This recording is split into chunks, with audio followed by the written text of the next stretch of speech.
नमस्कार मित्रांनो, मी शिवभक्त पवन पाटील पुन्हा एकदा माझ्या युट्यूब चॅनलवर तुमचं सहर्ष स्वागत।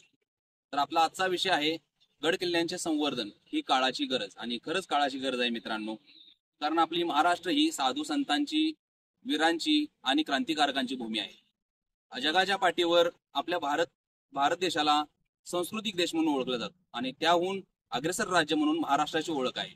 त्याचे कारण असे आहे की महाराष्ट्रामध्ये मराठ्यांचे, त्यानंतर पर्वतांचे, गड किल्ल्यांचे, दुर्गम पर्वतांचे इतिहास सांगितला जातो।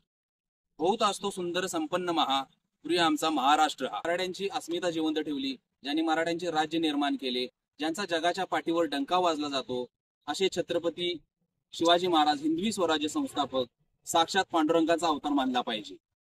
त्याच्यांनी वाटाघाटी, पराक्रम, लढाया, प्रत्येक जाती धर्मातील लोकांना चांगली वागणूक हे सगळं शिकवलं।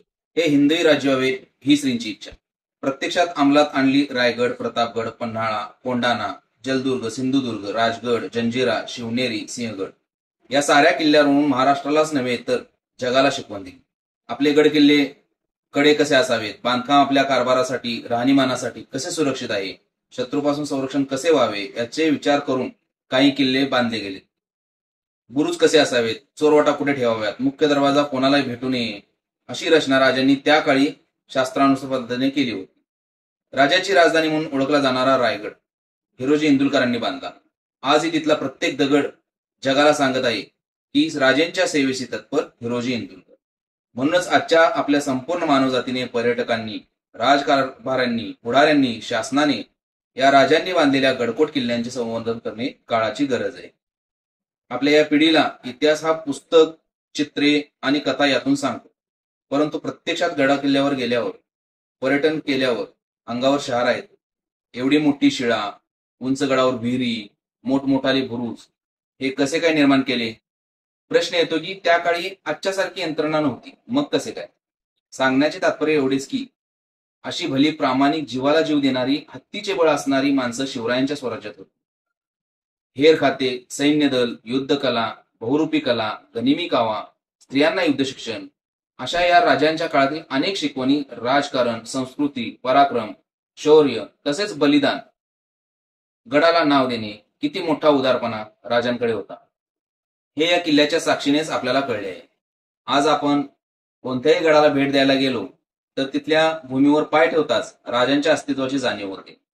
पहिल्या पायरीपासून शेवटच्या टोकापर्यंत एक एक पायरी त्या गडाचा इतिहास सांगून जाते। प्रत्येक गडाची वेगळी कथा ते तिथे गेल्यावर अनुभवायला मिळते। म्हणून अशा अनेक किल्ल्यांचे संवर्धन करण्यासाठी गेली अनेक वर्ष शासन प्रयत्नशील आहे, लाखो रुपये खर्च करत आहे। तुम्ही आम्ही साऱ्यांनीच किल्ल्यावर गेलं, तिथली शिस्त जोपासली, तिथला निसर्ग, वृक्ष, पशुपक्षी यांना धोका होईल असे कृत्य करू नये। गड किल्ल्यावरील इत्यभूत माहिती, फोटो घेऊन त्यांचे जतन केले पाहिजे। आपल्या पिढीला, तरुणाईला याची जाणीव करून दिली पाहिजे। आपल्या राजांनी 300 ते 350 वर्षापूर्वी बांधलेले हे गड किल्ले आजही अभिमानाने राजांच्या पराक्रमाची, स्थापत्यशास्त्राची, शौर्याची, शूरवीरांची, मावळ्यांची साक्ष देत आहे। अशा या गडकोट किल्ल्याचे रक्षण म्हणजे आपल्या पिढीचे रक्षण, आपल्या संस्कृतीचे रक्षण, आपल्या छत्रपती शिवाजीराजे, संभाजीराजे, राजमाता जिजाऊंच्या शिक्षणाचे रक्षण।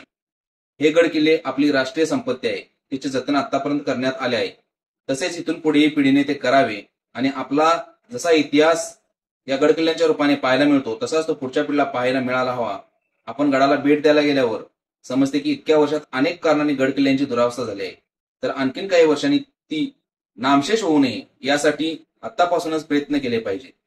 त्यामुळे गड किल्ल्यांचे पुढील हजारो वर्ष असे शाबूत राहून आपल्या शूरवीरांची, त्यांच्या शौर्यांची आठवण करून देत राहतील। शालेय सहली जेव्हा गडावर जातात तेव्हा शिक्षकांनी विद्यार्थ्यांकडून उपक्रमांच्या माध्यमातून गडावर स्वच्छता केली पाहिजे। तेथील प्लॅस्टिक व इतर कचरा एकत्र करून त्याचे विघटन केले पाहिजे। तसेच गड किल्ल्याच्या संवर्धनासाठी नाटक, प्रात्यक्षिके, एकांकिका माध्यमातून जनजागृती केली पाहिजे। असे विविध उपक्रम करून आपणही आपला सहभाग नोंदवला पाहिजे। गड किल्ल्यांच्या पर्यटनामुळे उद्योगधंद्यांना वाटचाल मिळाली, समाज सुधारला, संस्कृतीमध्ये बदल झाला, शासनाला आर्थिक मदत झाली। म्हणून आपण जुनं ते सोनं म्हणून जतन करूया, ते कधी ना भंगणार ना कधी मोडणार। चला आपल्या महाराष्ट्रातील गड किल्ल्यांचा विकास करूया। पुन्हा एकदा आपल्या महाराष्ट्राबद्दल कवी गोविंदराज सांगतात, मंगल देशा पवित्र देशा महाराष्ट्र देशा प्रणाम माझा श्री महाराष्ट्र देशा. धन्यवाद. जय भवानी जय शिवाजी. व्हिडिओ आवडला असेल तर शेअर, लाईक आणि सबस्क्राईब करायला विसरू नका. धन्यवाद.